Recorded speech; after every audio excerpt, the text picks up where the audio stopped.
Hello, everybody. It's so nice to see you all. Thank you all for being here. Um, it's it's a really pretty day outside. I'm glad that we got decent weather for Hershel, who, if you don't know him, I'm just going to take a few words to introduce him, and we're just so thankful that he's here today. Hershel Greenblat, Grisha Greenblat, was born in Ukraine in 1941. The first year of his life was spent hiding in a cave with his parents. When the German invasion of the Soviet Union began, Hershel's family moved frequently to avoid capture. Eventually, they settled in a city in eastern Ukraine under false identities, and a younger sister was born. Hershel's father was arrested by the Soviets around 1944 and spent the remainder of the war in prison.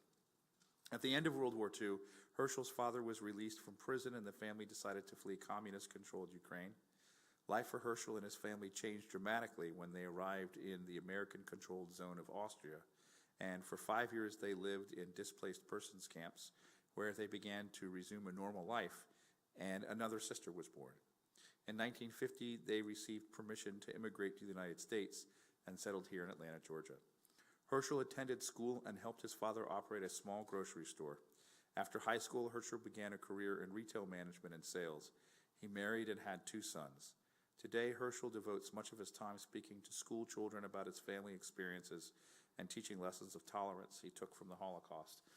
It is more and more difficult to have the opportunity to hear from a Holocaust survivor, so it is not only a responsibility for us to make sure that we listen to what they have to say, take it into our hearts, but it is also a privilege.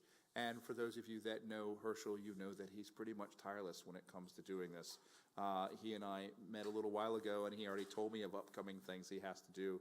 So for us to have a few moments of his time is real privilege. So welcome, Hershel, to talk to us this evening, and let's give him a warm welcome.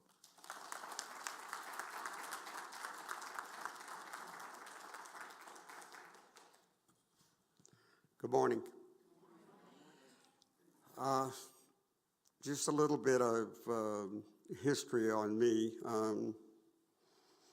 When we came to the United States on Thanksgiving Day of 1950, I was 8 years old.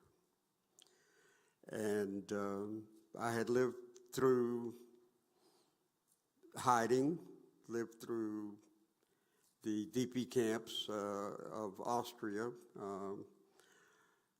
A lot of people really do not realize, what happened to the ones that survived.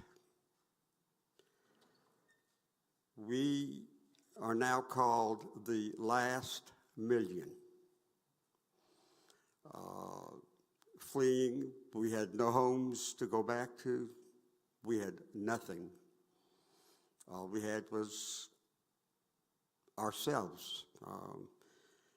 Spending 3.5 weeks in a cattle car, traveling about 1,500 miles from controlled communist Russia to the American zone of Austria. When we got to Austria, and it was a now at this point, I was 5 years old, and my memory is pretty good about what happened. My mother, she and I talked quite a bit. My father never, ever talked to me about what happened. All I could see about my father was his grieving. My father lost everybody. My father was the youngest of 16 children. Every one of his siblings were murdered. And my mother lost her 2 brothers and her parents also. So when I came to the United States,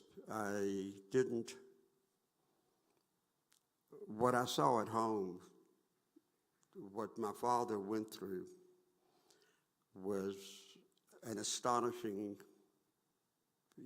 how do you, how do you live after you lose your whole family? So for many, many years, I would see my father, and sometimes even my mom, in the middle of the night, I would hear the crying, I would hear the weeping. And so when I got to school, I wanted to forget it. I wanted school to be my safe haven. So pretty much none of my classmates, except for two, knew that I was a survivor of probably one of the worst period in history.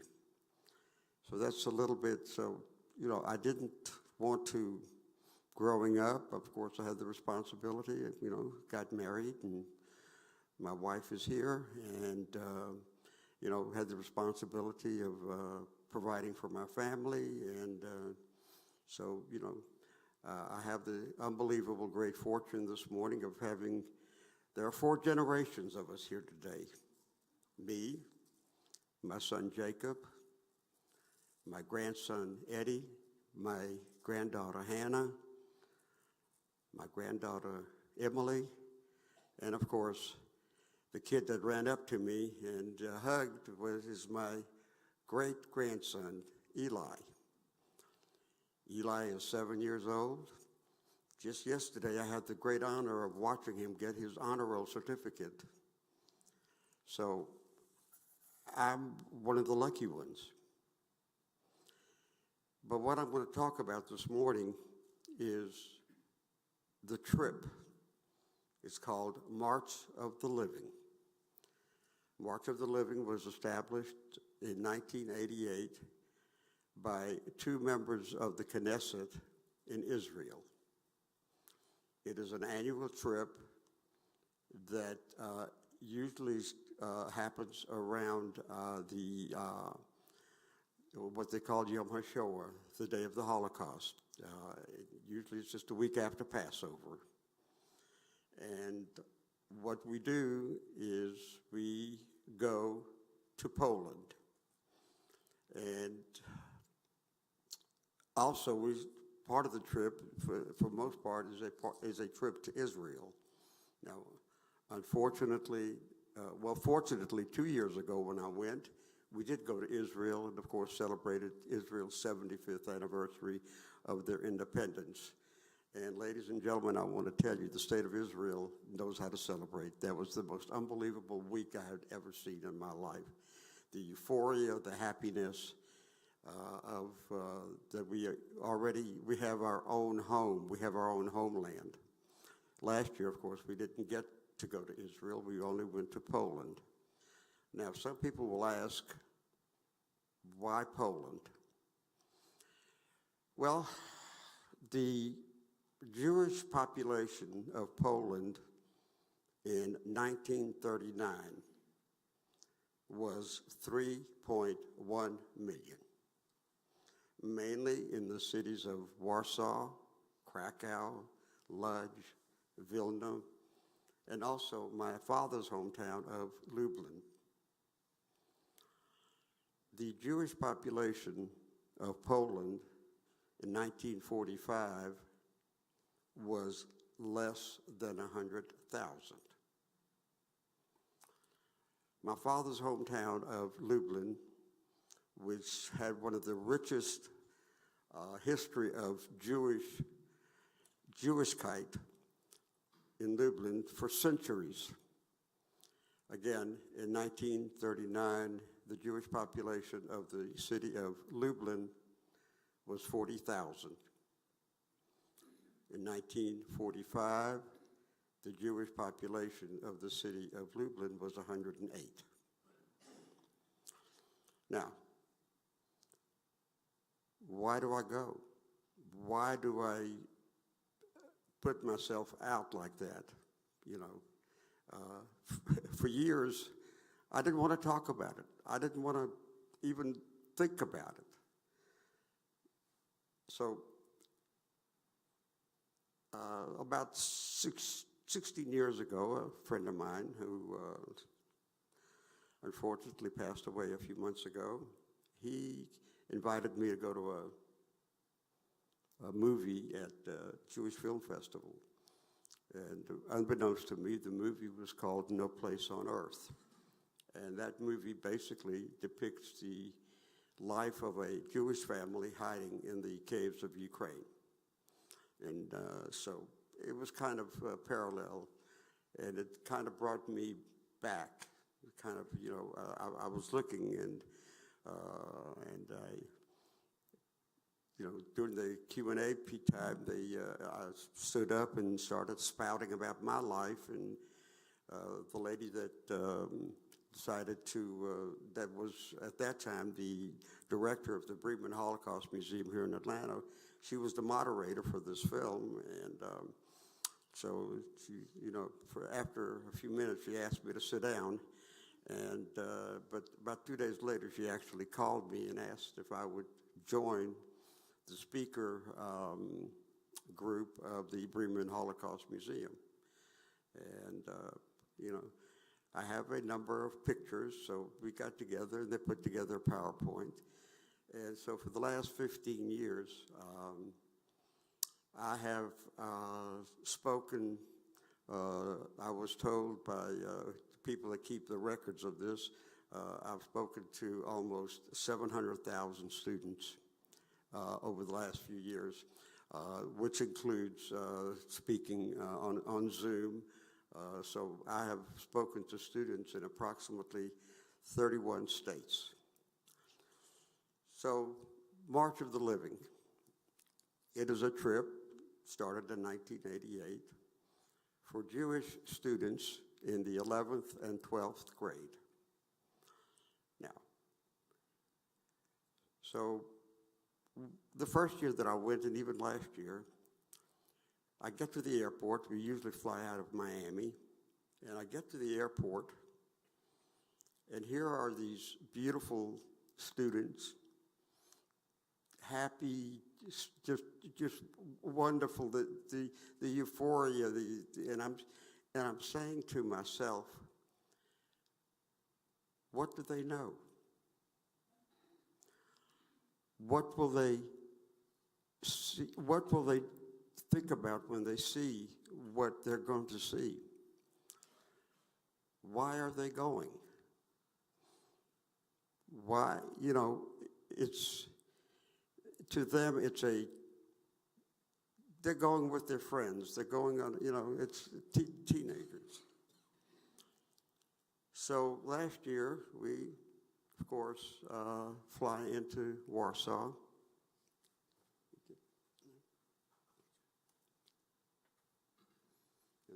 These pictures basically later on, but I'm going to. You got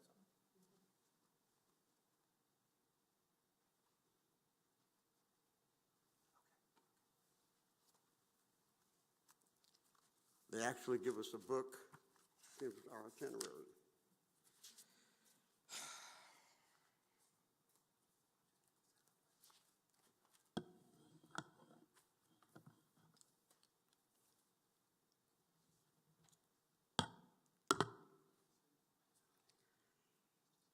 Okay, we fly into Warsaw, and the first thing we do is we go to a old cemetery.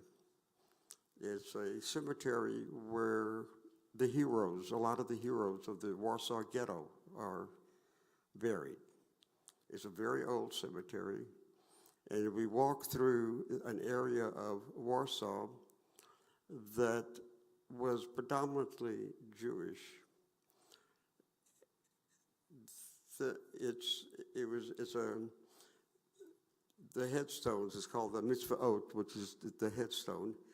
You see the names of people that lived in Poland over 100 years ago, and the names of people that lived in Poland just, you know, in the 1930s.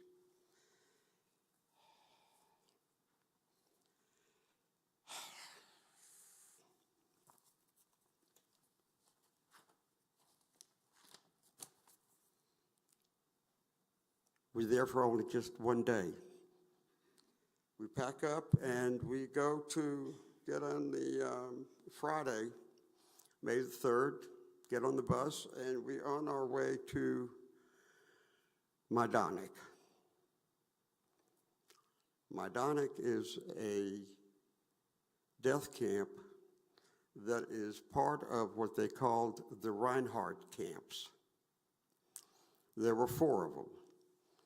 The Reinhardt camps, Majdanek, Sobibor, Belzec, and Treblinka. Why are they called the Reinhardt camps? Friedrich Reinhardt, in February of 1942, convened a conference at a resort called Wannsee, where about 23 of the hierarchy of the German government got together, and they were going to discuss the Judenfragen, the Jewish question. Now, for years, Hitler tried to eliminate the Jews of Europe. So the first, of course, you had the Nuremberg laws, which pretty much took away any kind of life for the Jews. That didn't work for him. Then, of course, opened up the ghettos and crammed every Jew into an area of a city that should be condemned for the most part. And, of course, the ghettos of Warsaw, pretty much the Warsaw Ghetto is, when you discuss the ghettos, the Warsaw Ghetto is the one that is really prominent because of the uprisings of a lot of people said Jews didn't fight back. They sure as heck did fight back. There was, but couldn't fight back with militarily, but had to fight back the Jewish way of helping each other, helping, food, medical supplies, whatever. And that's what my dad was a part of in the ghetto of Lublin. You also had the ghetto in, of course, Lodz, Krakow, Vilna, and Lublin. The one I'm going to kind of talk about is the one in Lublin because it's my father's hometown. And it was opened up in late 1941. Of course, my father's family was pretty much put into that ghetto, and it would take me hours for me to try to describe to you the living conditions in these places. Second day, we get to Majdanek. Now, Majdanek concentration camp, Majdanek death camp, was one of the larger ones. And as you drive into the main camp, number one, you can see in the distance the skyline of the city of Lublin. It's less than a half a mile behind the camp. The first road that you come to on the right-hand side is a beautiful, stately home. That was the home of the commandant of the Majdanek death camp. Now, Majdanek is probably one of the few that is totally left intact. The Germans did destroy a lot of their paperwork. They did destroy a lot of artifacts, but did not have the time to destroy the buildings because it was liberated by the Russian army, and Majdanek held a lot of the Russian POWs. A few miles away is Belzec. Belzec is no longer there. Sobibor, for the most part, is also no longer there. And Treblinka, the only thing that's left at Treblinka are a bunch of statuette rocks depicting the towns of where every Jew in Europe lived. So we go to Majdanek, and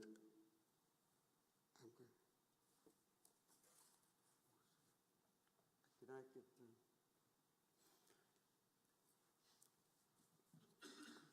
it's the first one.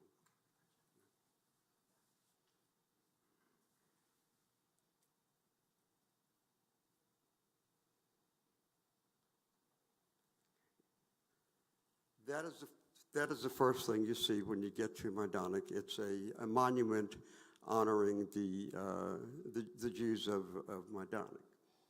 Okay. There's a small, area where you're kind of introduced, a museum type, and what those are, they are canisters of Zyklone B gas. Zyklone B is used to eradicate rats. Now, as we walk into Majdanek and walk on the gravel roads, one of the first buildings we get to is the gas chamber. Just let me kind of give you a little bit of a description. It's a long room, about 20 to 30 feet long, and it's about 20 feet wide and about 15 feet high. Now, a lot of people, when they think about it, they think that, you have the shower heads. There really weren't any shower heads. It was pipes. It was pipes in the ceiling and pipes on the floor. When people, the thing about it was that, the Germans, what they did after what they came up with the final solution by Heydrich,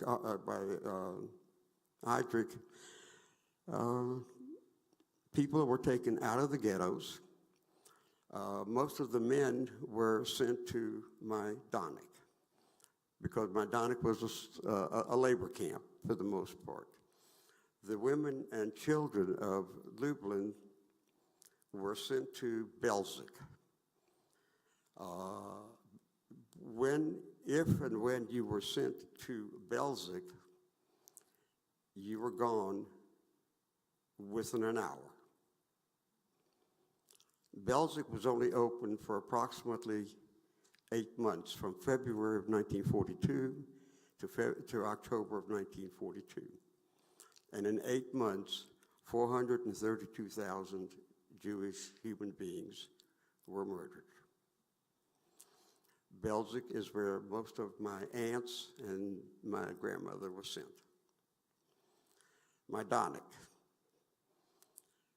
2 years ago when I went, my granddaughter Erin, who now lives in Charleston, South Carolina, and works for the Jewish Welfare Federation of Charleston, she went with me as one of the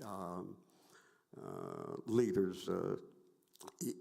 The kids were divided into 5 or 6 groups, and they had a pod leader.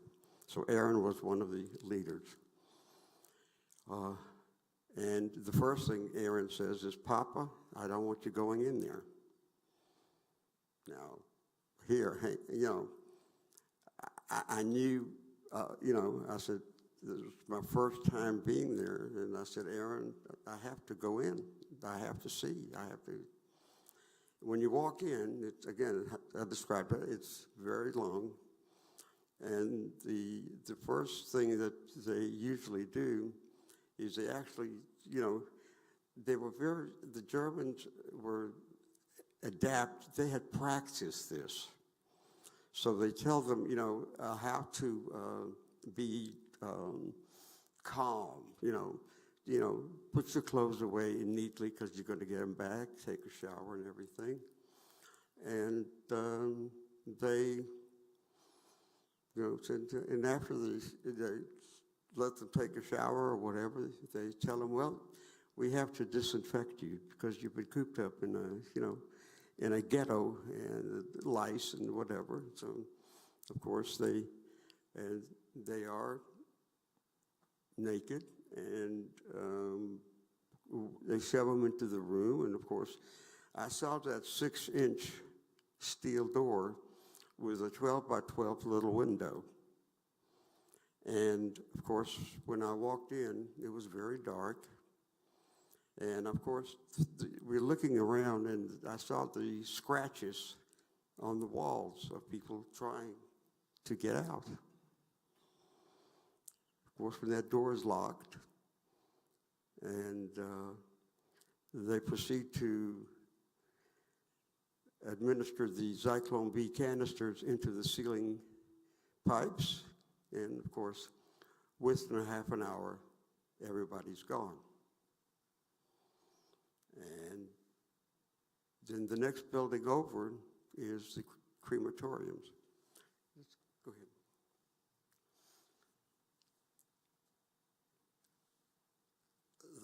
Those are the actual ovens. If you go back. And that's, okay. Now, afterwards, we, as a group, kids, yeah, as a group, these are some of my students. And basically what they do is they prepared a program, like a 15, 20-minute program about what they saw. So we're talking, we're trying to get around our, minds. I mean, from one building to the next building, there's actual conveyor belt. And the bodies are put on that belt and taken to the ovens. So here we are as students. So now I know these students, now I know their feelings, because we sit together and we discuss and they comfort me. Now, the one thing I forgot to mention was that, of course, when I walked in, I cried like a 2-year-old, And Erin, she says, "Papa, please, you can walk out if you want to." And of course, I told her, but my family was not able to walk out. So I had this person with me that is, my granddaughter was with me, but the comforting that I got was from these students.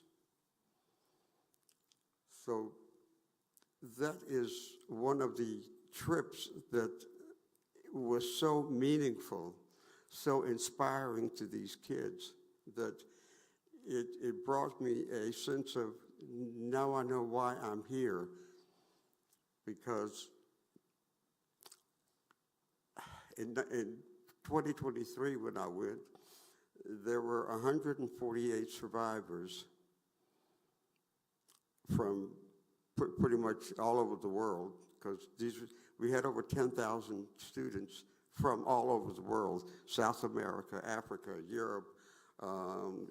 They were all there, but it was a camaraderie. It wasn't, they loved and hugged and danced and really got to know each other.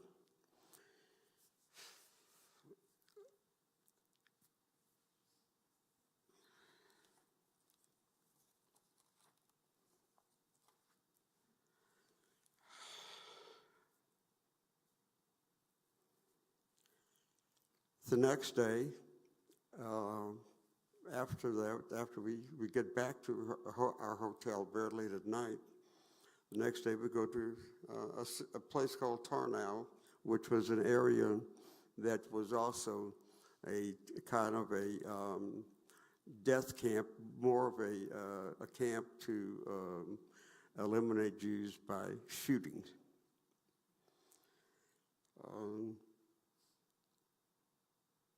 The students at this point are totally different.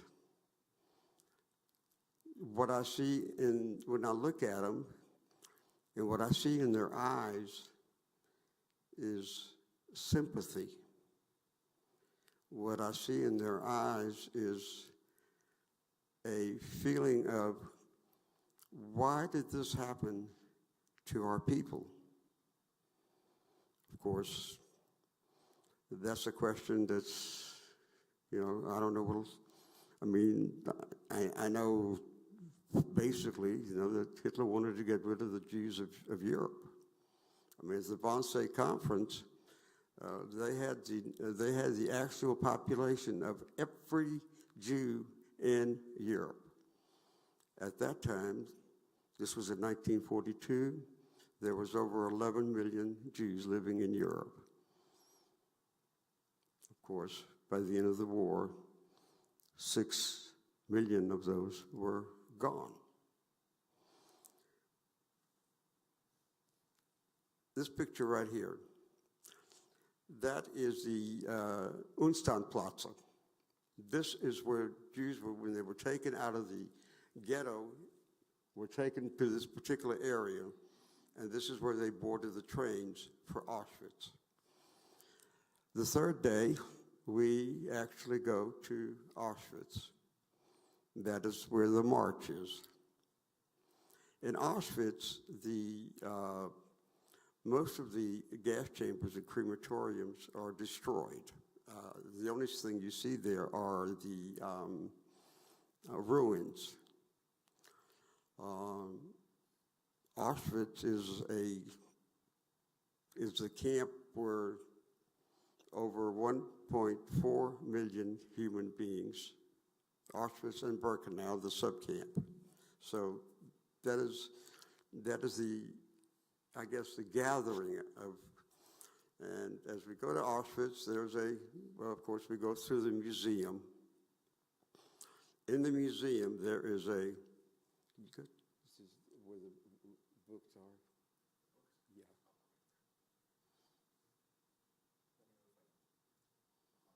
Yeah. There is a room called the Room of Books. The books are about 5 feet tall, and as you can see, the lines are very, very thinly spaced.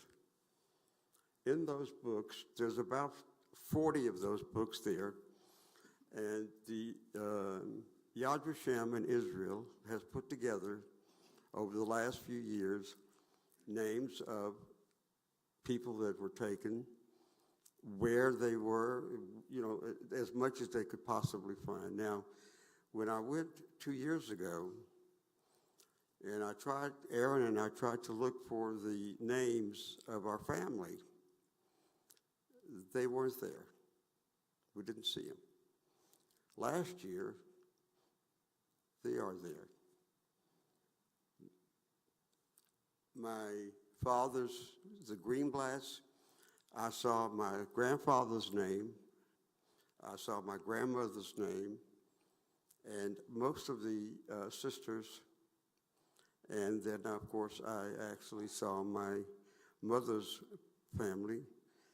My mother's family were taken to a killing field outside of Kiev, and according to the information that I got, they were murdered in the summer of 1942.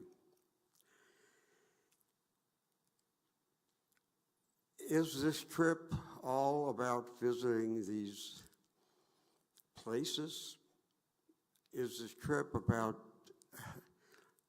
just putting a feeling in your heart that it was a horror, but it also is a trip of bringing these kids together.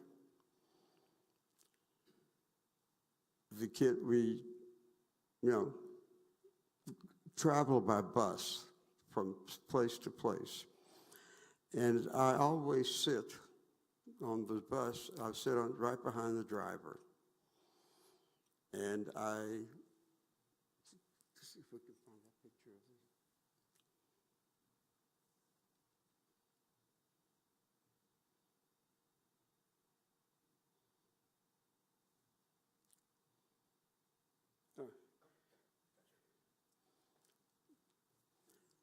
this. This young lady, her name is Hershel Sanjaya. She was one of the speakers at this particular. Our biggest topic for this particular trip was the October 7th massacre. She survived the October massacre. She and her cousins, lives in upstate New York, and she went to Israel to go to this particular concert with her cousins, and she talked to us about 8 hours of terror, 8 hours of running, 8 hours of hiding, playing dead, and finally she said, I can't run any further. I can't go any further. And she just sat down in the field, she said, with about 10 other people. And a white pickup truck was going very fast toward them. And she thought that, I guess this was the end for her because they just couldn't go any further. After 8 hours. In the white pickup truck was an elderly Jewish man, and she said his name was Moses. And if you look it up, it's pretty much chronicled. You look it up. He saved over almost 1,000 people. He went back and forth for almost 12 hours, saving people and taking them to safety. So she came and she spoke to us, and of course we became very, very close friends. Let's go see if we can find. Yeah. Now, that's me sitting in the front of the bus. That young lady, her name is Ilyant Riva. She lives in Dallas, Texas. Ilyant, about 3 months before this trip, lost her father. He had been sick for a long, long time. And she was one of the first of the students that came up to the front of the bus and sat with me. And we spoke. We didn't, very little about what we saw, but she told me her, aspirations, her what she wanted to do with her life. So we talked about that, and we became very, very, almost to the point that these kids have become my grandchildren. My wife will tell you, during a week's time, I'll get maybe 20 calls, Zoom calls or telephone calls from these students. And they know, sometimes as late as 11:30, 12 o'clock at night. So this is what the trip is all about. This young lady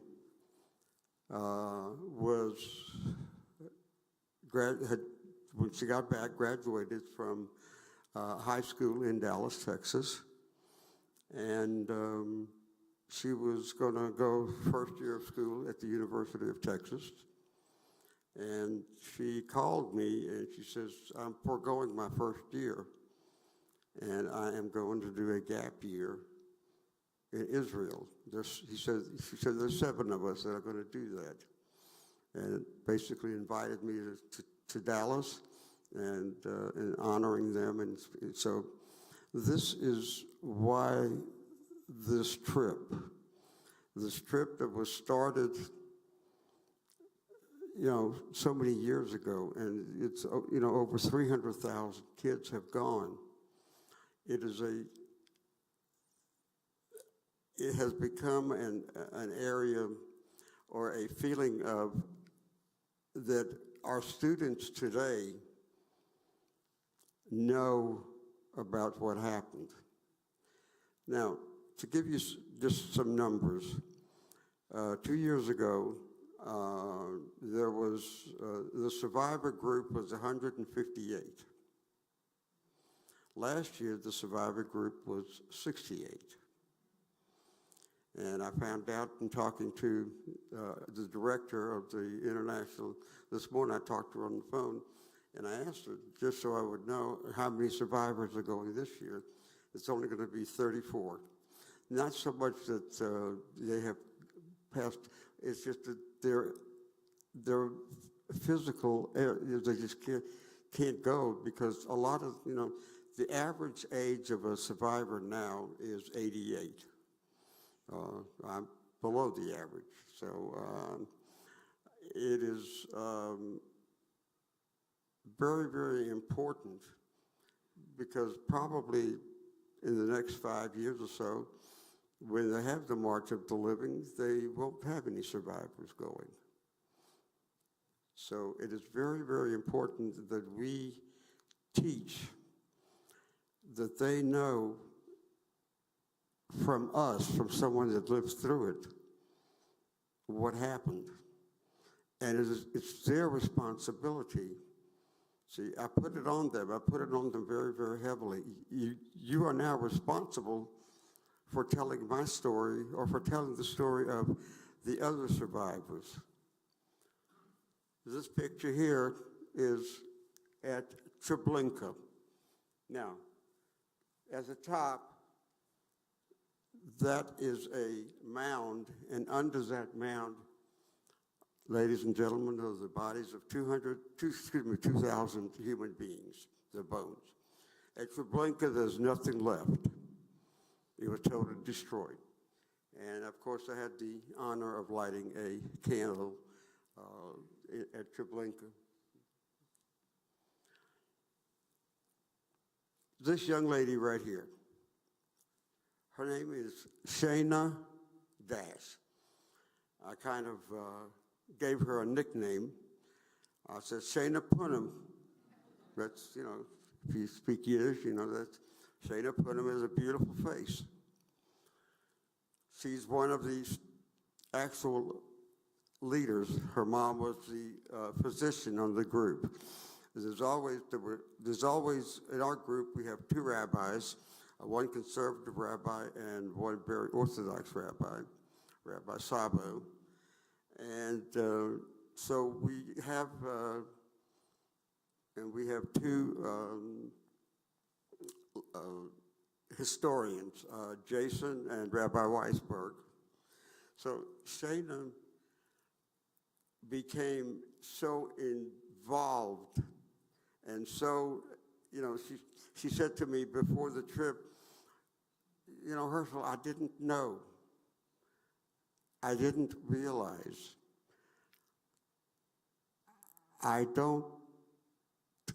She was saying,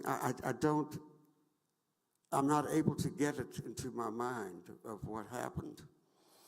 So it is a time for us to teach these children, these youth, about what happened.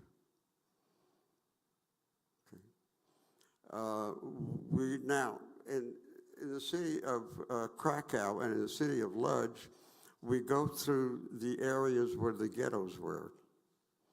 And now they're basically like museums. And, again, just some of the students that, I go through with them.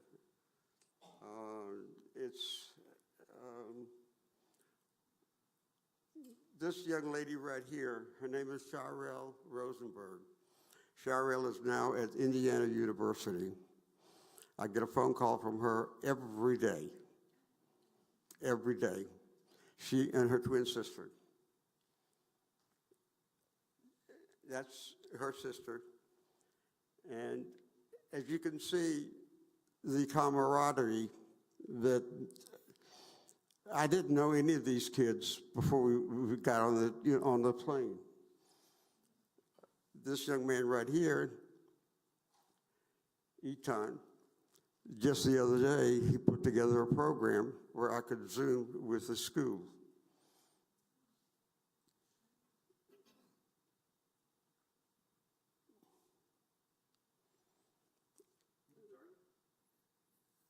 Two of the young ladies. Now, again, and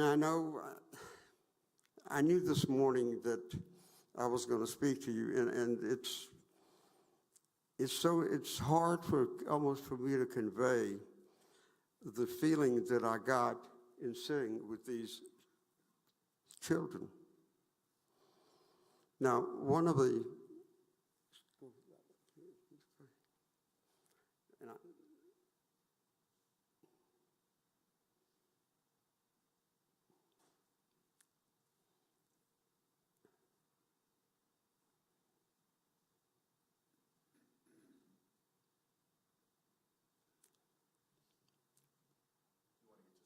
Yeah, I want to get you.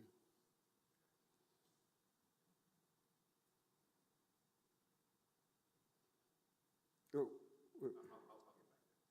right there. Yeah. This is something I wanted to talk to you about. Part of Poland at the time was in Russia. Now, of course, the elimination of 1.5 million Russian Jews was something that was done by the Einstein Group. The German, there was a group of about 4,500 German soldiers that were put together by Adolf Eichmann. And this is in a little area, very much hidden away, and about 1.5 miles from this particular area was a Jewish orphanage. There was approximately 1,200 young Jewish children living in that orphanage. The Einstein Group went into this orphanage and took 1,200 Jewish children under the age of 15 and took them to an open space in a forest. This is right there. This is the actual, and the mound here is surrounded by iron gates. Now, Eliant was given the honor of pouring sand that came from Jerusalem over the mound of graves. So also the lady that was our leader there, Ronit Edrich, this was the year that her daughter went with her.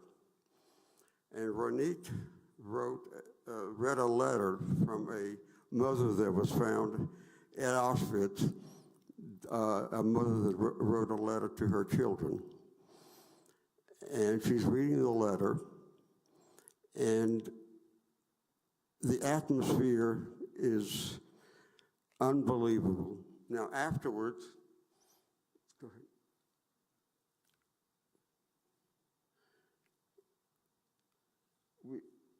I guess the picture's not there, but afterwards, 3 or 4 of the young ladies, we went to like a hill behind it, we sat, and they comforted me, and it was a time that we had to realize that what happened should not be forgotten. What happened should not be a time for them not to be our witness. When we got to Krakow, like I said, the trip wasn't all, at Krakow, they have started the National Jewish Community Center. Krakow's got a pretty good Jewish population now. City of Lublin, they say there's less than 35 Jews living in the city of Lublin.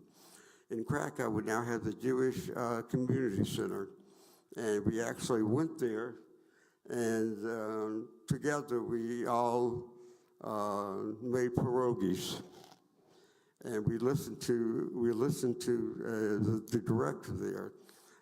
So it's an area of camaraderie. It's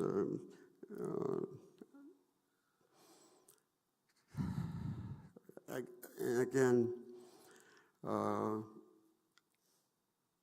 it's a time to take these students and show them and talk to them about what happened.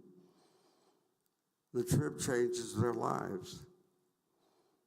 The trip changed my life in ways that, I can't really, alliterate to you. What we saw and what we heard from our educators, it's mind-boggling to what happened. But now they are my witnesses. And now that I've taken, a few minutes of your time to explain to you what happened, you are now also my witnesses. When you go to, you're going to have dinner with maybe somebody in your family this evening or lunch or whatever, you need to, yes, I heard a survivor. So it is very, very important, and again, please forgive me for the emotion. It is something that has become something so strong in me to be able to tell these kids about what happened to my family. We were some of the lucky ones. We were. I mean, both my mom and my dad. My mom was very, very severely wounded by German shrapnel in the summer of 1942. That's why we had to hide. And my dad, of course, put in prison. But, my dad losing all his family, my mother losing most of her family. It is so important to me now that I teach these students. And I am so thankful to Mike and Rabbi Jordan for inviting me to do this. My preparation for this was just to come and talk to you. I wasn't going to be formal and give you a whole bunch of statistics, which I can.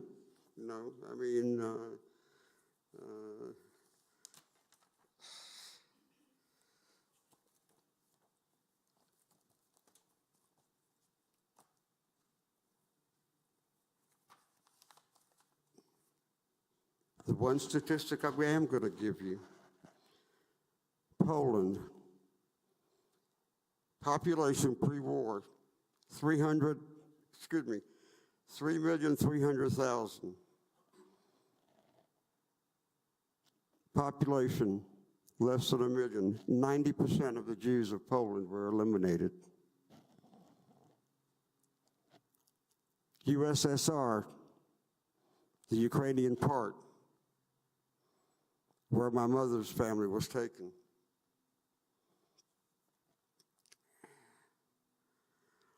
Population, 1.5 million pre-war. Murdered, 1 million. So it is the responsibility of us who survived to teach, because we're going to be gone for the most part. And as I speak to these students, anywhere from 5th graders all the way up to college graduates, I try to tell them that. I charge them, after I speak, I beg of them for 3 things. Love and respect your parents. My parents saved me. My mother, for most of her life, lived with the wounds of the German shrapnel.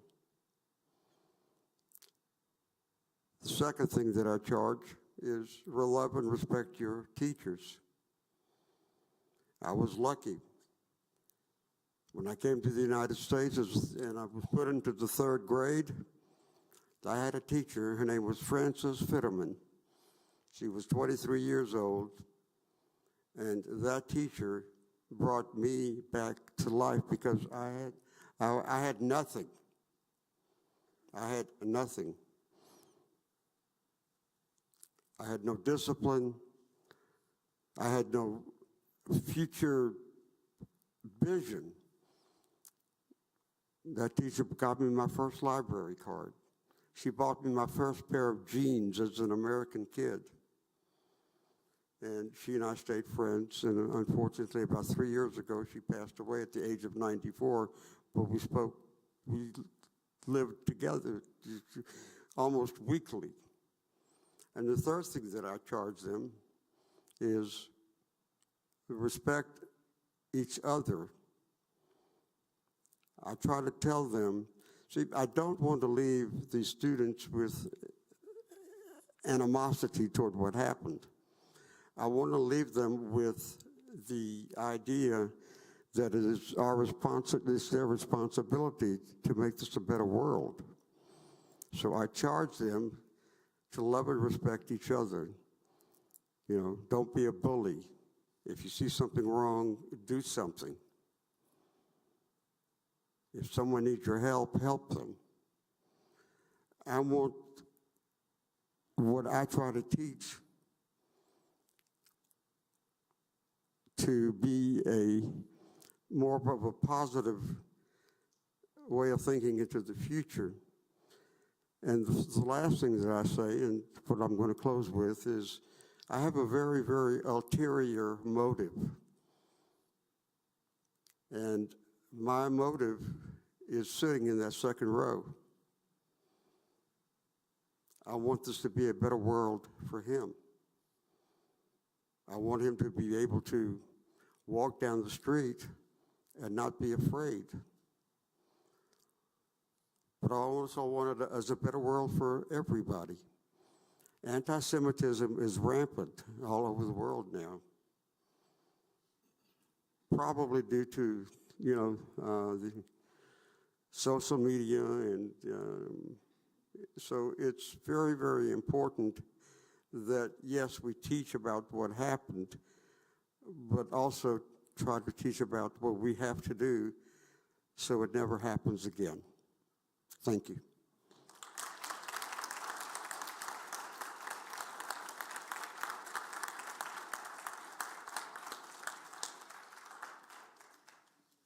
Thank you so much, Hershel. Thank you all for being here this morning.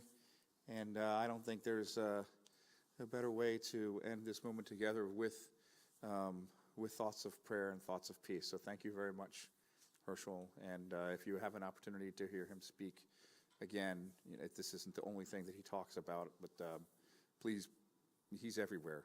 And it's really seriously, and it's really important to support the remaining witnesses so that we can do exactly what he asked us to do, which is to make it our responsibility to make the world a better place. Thank you all very much this morning. Thank you.